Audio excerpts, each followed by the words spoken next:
성경 말씀 보겠습니다. 누가복음 6장 20절에서 26절 말씀, 신약 성경 98쪽 누가복음 6장 20절에서 26절 말씀 한국에서 올리겠습니다. 누가복음 6장 20절에서 26절. 예수께서 눈을 들어 제자들을 보시고 가라사대 가난한 자는 복이 있나니 하나님의 나라가 너희 것이며 이제 줄인 자는 복이 있나니 너희가 배부름을 얻을 것이요 이제 오는 자는 복이 있나니 너희가 오실 것이며 인자를 인하여 사람들이 너희를 미워하며 멀리하고 욕하고 너희 이름을 악하다 하여 버릴 때에는 너희에게 복이 있도다. 그날에 기뻐하고 뛰놀라. 하늘에서 너희 상이 큼이라. 너희 조상들이 선지자들에게 이와 같이 하였느니라. 그러나 화 있을진저 너희 부유한 자여 너희는 너희 일을 이미 받았도다. 화 있을진저 너희 이제 배우는 자여 너희는 주리로다. 화 있을진저 너희 이제 우는 자여 너희가 애통하며 울리로다. 모든 사람이 너희를 칭찬하며 화가 있도다. 저희 조상들이 거짓 선지자에게 이와 같이 하였느니라. 아멘. 오늘 성경 말씀 누가복음 6장 20절에서 26절. 우리가 너무나도 잘 아는 산상복음 말씀, 축복의 말씀이죠. 그런데 오늘 성경 말씀 20절에서 26절 말씀을 보면 두 부류로 나뉘어져 있습니다. 먼저 복받는 비결이 무엇인가를 가르쳐주고 그 다음에 복을 받을 수 없는 역사가 무엇인가를 우리에게 말해주고 있습니다. 이렇듯이 예수님에게 오늘 누가복음 6장 20절에서 26절을 통하여 예수를 믿고 신앙에 밀려들어가는 믿음의 사람들에게 삶을 살아가는 데 있어서 어떻게 살아가면 복이 되고 어떻게 살아가면 그 복이 저주로 바뀐다는 것을 말해주고 있습니다. 그래서 오늘 말씀의 주제는 믿음 안에 복된 생활 삶이란 주제를 잡아봤습니다. 세상을 살아가는 사람이라면 어느 누구를 막론하고 복된 삶을 살아가겠다고 하는 걸 원하지 않는 사람은 단 한 사람도 없을 겁니다. 하지만 복은 받기를 원하면서도 자기 자신들이 원하는 복을 누리지 못하는 경우가 이 땅의 삶을 사는 자들, 굳이 비수란 말입니다. 그것도 예수를 믿고 복받겠다고 말하며 교회를 다니고 매주마다 교회와 예배를 드리지만 이러한 하나님의 말씀의 약속이 이루어지지 않는 것들을 깨달을 수가 많이 있다는 걸 보게 됩니다. 그렇다면 우리는 이러한 진리 아래 말씀 안에서 믿는 자로서 예수님의 말씀에 일각한 신앙의 삶으로 복을 받기 위해서는 과연 어떻게 해야 할까요? 제가 항상 말씀드리는 이야기입니다만 단순하게 믿는다고 복을 받는 게 아니고 교회 다니고 예배드리고 신앙생활한다고 복을 받는 게 아니라 믿음의 사람이 복을 받기를 원한다면 복이란 개념부터 확실하게 알아야 될 줄로 믿습니다. 만약에 그렇지 못하면 복은 받았다 할지라도 받은 복을 만족해 할 수가 없고 또한 항상 부족하다는 사고 속에서 복은 하나님이 주셨는데도 불구하고 불만족 속에서 살아갈 수밖에 없단 말입니다. 그렇다면 하나님의 축복을 주셨는데 불만족 속에 살아간다면 그 사람은 무슨 사람이에요? 불순종자예요. 왜요? 하나님의 복을 주셨는데 감사할 줄 모르고 항상 부족하다. 아이고 이것까지 거 이게 뭐야? 이렇게 살아간다면 그 사람은 불순종자란 말입니다. 왜요? 항상 불만으로 일관하기 때문에. 그래서 놀라운 게 있습니다. 복은 받았음에도 불구하고 불행한 삶을 살 수밖에 없단 말입니다. 왜 그래요? 복을 받았으면 마음이 기뻐야 하고 마음이 즐거워야 하고 마음이 편안해야 하고 근심과 걱정과 불안과 초조가 떠나가야 하는데 복은 받았음에도 불구하고 근심과 걱정, 불안, 초조로 살아가고 있으니 불행한 사람일 수밖에 없단 말입니다. 그렇다면 행복한 삶이 되었음에도 불구하고 자기가 복받았다는 사실을 깨닫지 못하고 있으니 여전히 불행에 대한 그림자가 삶의 생활에 드리워 있다는 사실이죠. 이는 누가 가져가주는 게 아니란 말입니다. 무엇이 복된 삶을, 기쁨과 즐거움과 희열을 누가 가져가 주지 않습니다. 자기 자신이 만들어 가야 하는 겁니다.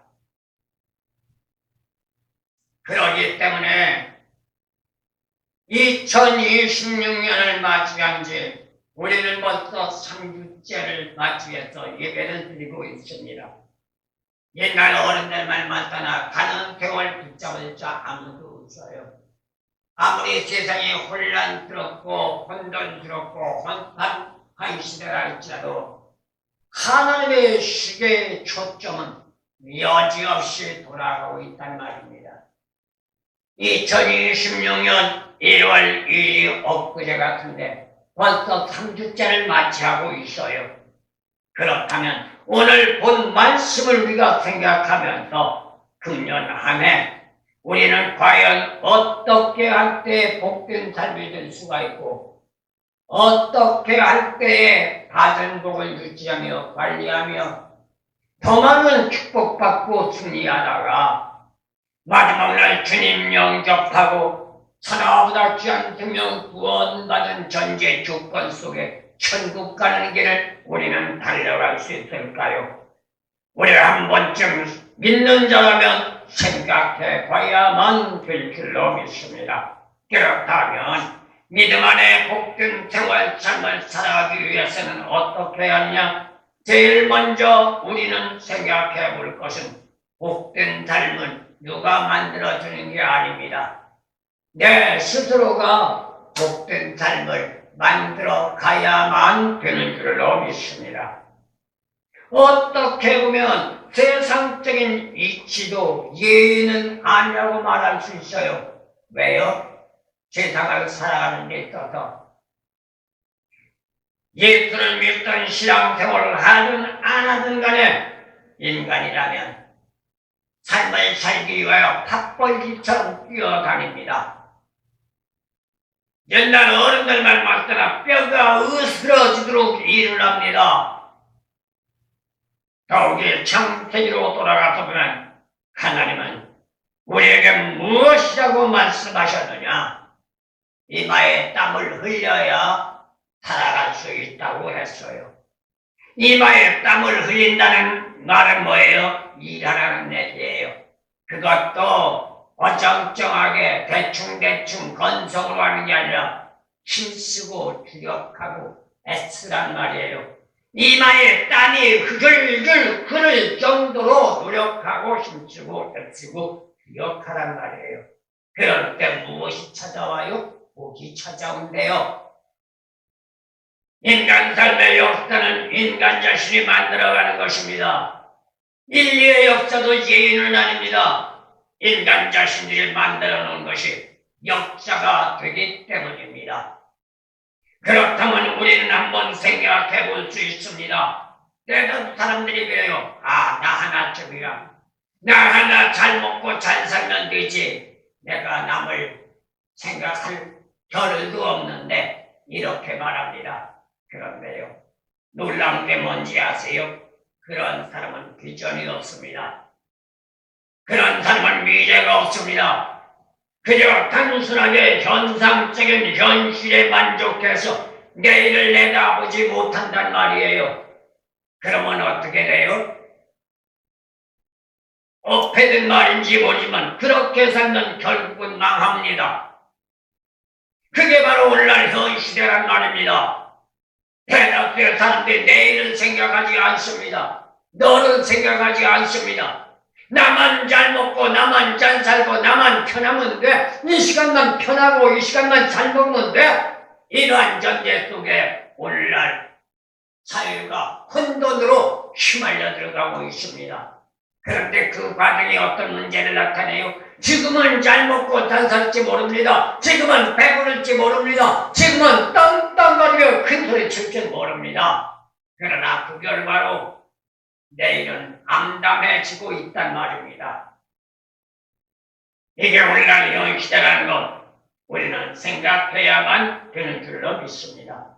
누가 만들어요? 누가 만들어주지 않았어요? 자기 자신들이 만든단 말이에요. 가장이 공동체의 지도자가 국가의 지도자가 그 한 사람의 잘못으로 말미암아 엄청난 비극이 일어나고 있다는 것 우리는 생각해 보게 됩니다. 그렇다면 세상살이 흥망성쇠도 예외는 아닙니다. 인간 자신의 삶의 여정에 따라 흥하기도 하고 망하기도 하는 것이 세상살이요. 인간 삶이라는 건 우리는 부정할 수 없단 말입니다. 그런데 구약 성경으로 돌아오면 인간 삶의 행복이라는 해피한 말은 신명기 10장 13절 말씀을 나가서 볼 때 심신욕구가 충족되어 만족을 느끼는 정신 상태라고 말해주고 있습니다. 삶을 사는데 마음이 흡족한 게 축복이란데요. 정확하게 말하면 행복이 어디 있어요? 근심 걱정 없는 삶의 행복인 줄로 믿습니다. 그렇다면 돈을 많이 가졌다고 행복한 게 아니고 부자가 되었다고 행복한 게 아니고 명예, 권세, 부귀, 영광을 누린다고 행복한 게 아니라 이 심령 속에 어둠의 그림자가 떠나가고 근심과 걱정이 사라질 때 행복한 삶이 된단 말이에요. 그런데 놀라운 게 하나 있습니다.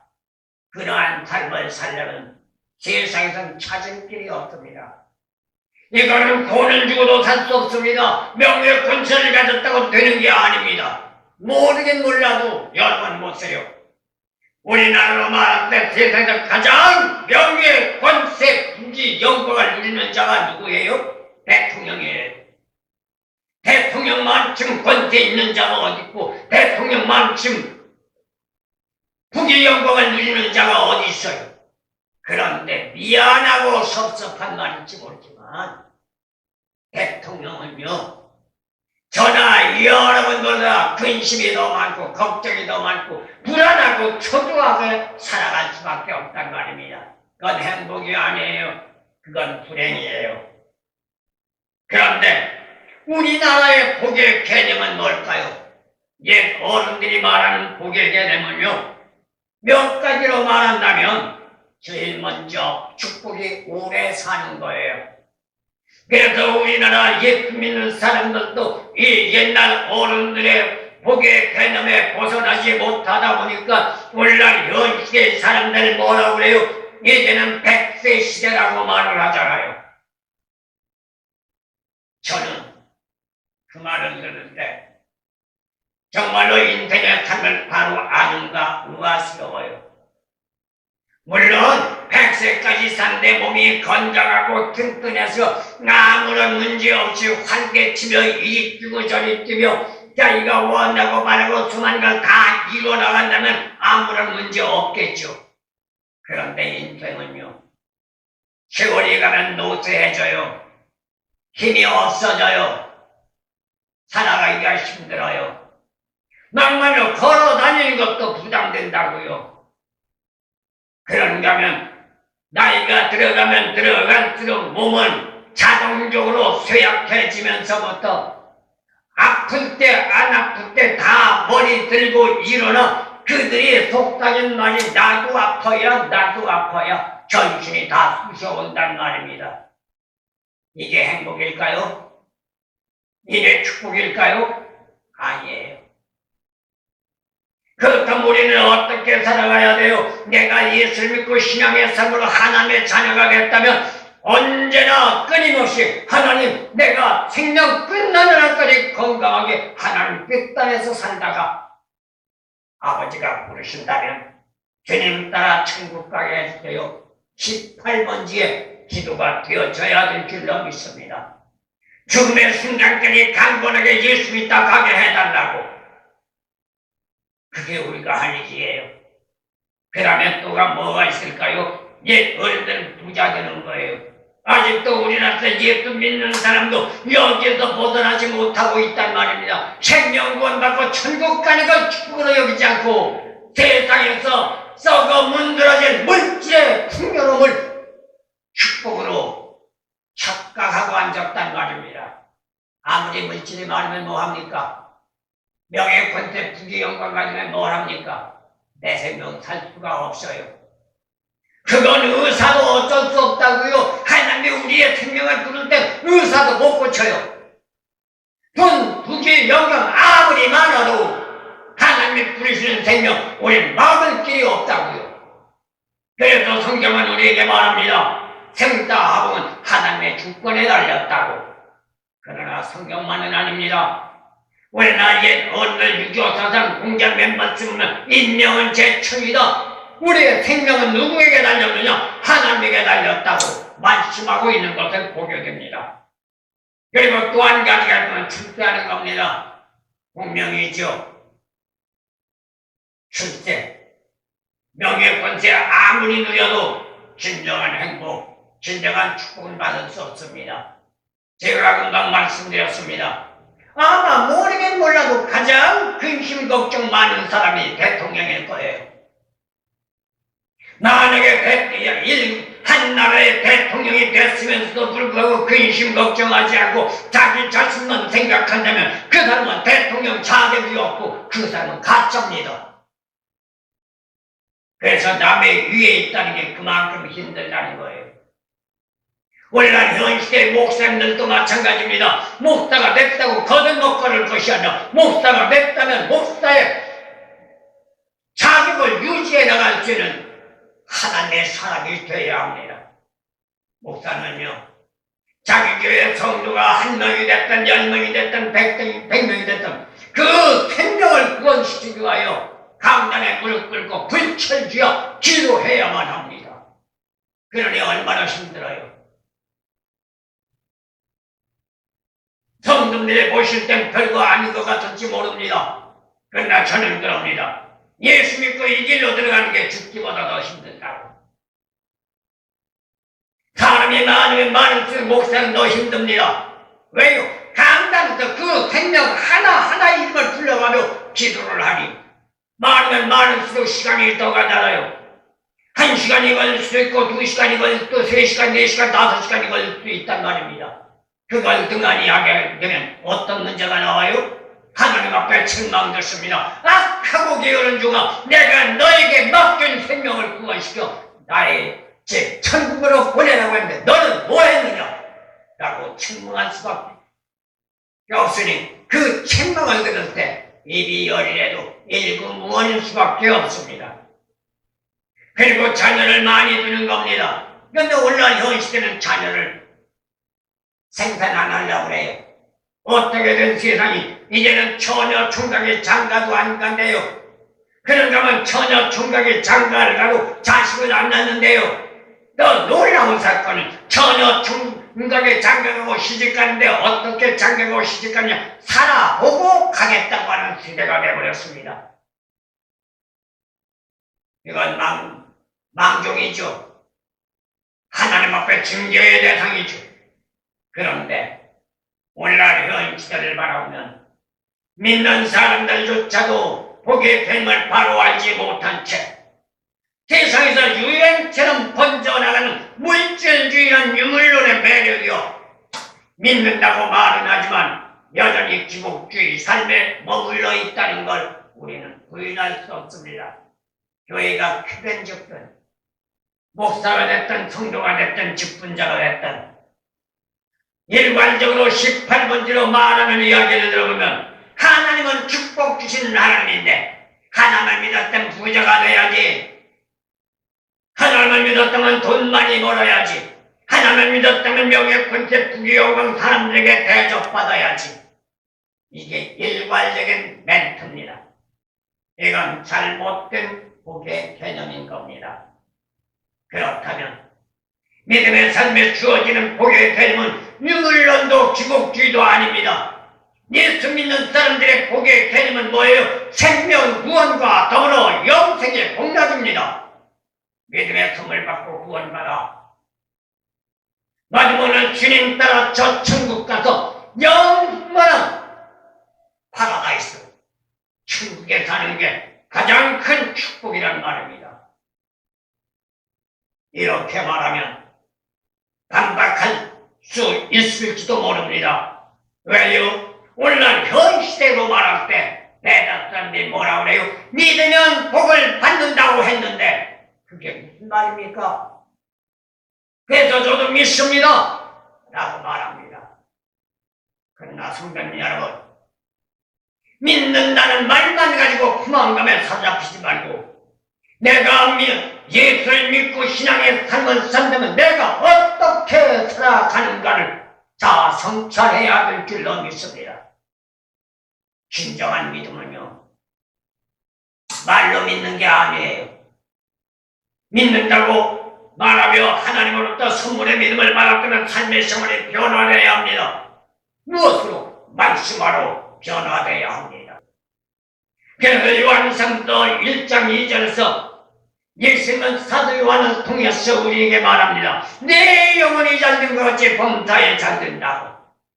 먼저 무엇부터 하래요? 영혼의 문제부터 해결하래요. 다시 말하면 구원부터 받으란 말이에요. 구원을 받았다고 말하면 믿는다고 하면 내가 정말로 믿는가? 내 스스로를 점검하고 내 스스로를 성찰해야 될 줄로 믿습니다. 진정한 믿음의 삶이 됐다면 변화가 옵니다. 입술의 열매도 달라집니다. 생활의 삶도 달라집니다. 시기의 질투하던 사람의 시기의 질투가 없어집니다. 욕심을 부리던 사람의 욕심을 버리게 됩니다. 가졌느냐 안 가졌느냐를 따지지 않습니다. 내 안에 예수가 있느냐 없느냐를 가지고 말하지. 무엇을 많이 소유했느냐 무엇을 가졌느냐를 따지지 않는단 말입니다. 왜요? 예수를 믿든 안 믿든 인간은 이 땅에 태어났다가 어느 누구를 막론하고 하나님의 부르면 가야 합니다. 그런데 놀라운 게 하나 있습니다. 하나님의 부르실 때 분명히 가는 건 정확한데 어떻게 가느냐가 문제입니다. 돈 많이 벌었다고 명예 권세 부귀 영광 누렸다고 갈 때 그거 싸질머지고 가는 게 아니고 익스프레스 불러가지고 발이 차에다 싣고 가는 게 아닙니다. 왔던 몸, 빈손 들고 왔던 몸, 빈손 들고 아버지 앞에 갑니다. 아버지 앞에 갈 때 아무것도 가지고 가지 않습니다. 엊그저께도 아는 목사님의 시부모님이 돌아가셔가지고 목포에 가서 장례를 치르고 왔습니다. 그런데 가다 보니까 인간이 너무 허무해요. 왜요? 들어가면서 보니까 장례식장 입구에서부터 안에까지 수많은 사람들, 이름 있고 명예 있고 권세 있는 사람들 꽃다발이 즐비하게 털어져 있는데 장례를 치고 화장터에 가서 화장을 하고 나오니까 뼈가루 한 줌밖에 되지 않아요. 어떤 사람은 그러죠. 간증에 선배 바지 저고리 하나 입고 간다고. 근데 그 선배 바지 저고리도 못 입어요. 물에다 타버리고 만단 말이에요. 남는 건 뼈가루밖에 안 남아요. 그것도 가져가는 게 아니에요. 그냥 땅에다 뿌리거나 갖다 묻어버려요. 현재 천국에 가는 건 뭐예요? 영혼, 생명 하나 가는 거란 말입니다. 그럼 우린 욕심 부릴 필요 없어요. 배고프지 않고 굶주리지 않고 남한테 아순소리지 않고 손벌리지 않고 살아가면 그게 가장 큰 축복인 줄로 믿습니다. 그렇다면 우리는 어떻게 해야 할까요? 세상 따라가던 신앙이라면 죽은 신앙입니다. 죽은 신앙 가지고는 예수님을 만날 수 없습니다. 하나님을 만날 수 없습니다. 왜요? 하나님은 선자야 하나님이라고 했습니다. 하나님이 우리를 만나주실 때 내가 살아있을 때 하나님을 만나는 거지 내가 죽은 상태로 하나님을 만날 수 없습니다. 그렇다면 우리는 어떻게 할까요? 예수님의 말씀을 들린다면 잠자는 신앙도 깨어나야 합니다. 죽었던 신앙은 살아있는 신앙으로 변화시켜야 한단 말입니다. 그러기 위해서 말씀인 진리가 생활화되도록 우리는 주력하고 애써 나가야 되는 줄로 믿습니다. 여기에 필요한 전제 조건이 있습니다. 그게 뭐예요? 말씀을 묵상하는 생활 삶이 되어야 합니다. 무릎을 꿇는 삶의 생활이 되어야 합니다. 그리고 자기 잘못을 철저하게 회개할 줄 아는 자가 되어야 합니다. 불같은 성령의 역사와 함께 삶의 생활이 변화되어 임마누엘의 복된 하나님의 은혜가 풍성하게 넘치는 2026년 한 해를 만들어가려면 지금 말씀드린 그러한 신앙의 삶이 되지 않으면 이루어질 수 없다는 것 우리는 잊지 마시기를 소원합니다. 그리고 또 한 가지 우리는 어떻게 살아야 하느냐? 말씀이 진리 안에 살아갈 때 복의 문이 열려집니다. 이건 믿는 자들의 전제 조건입니다.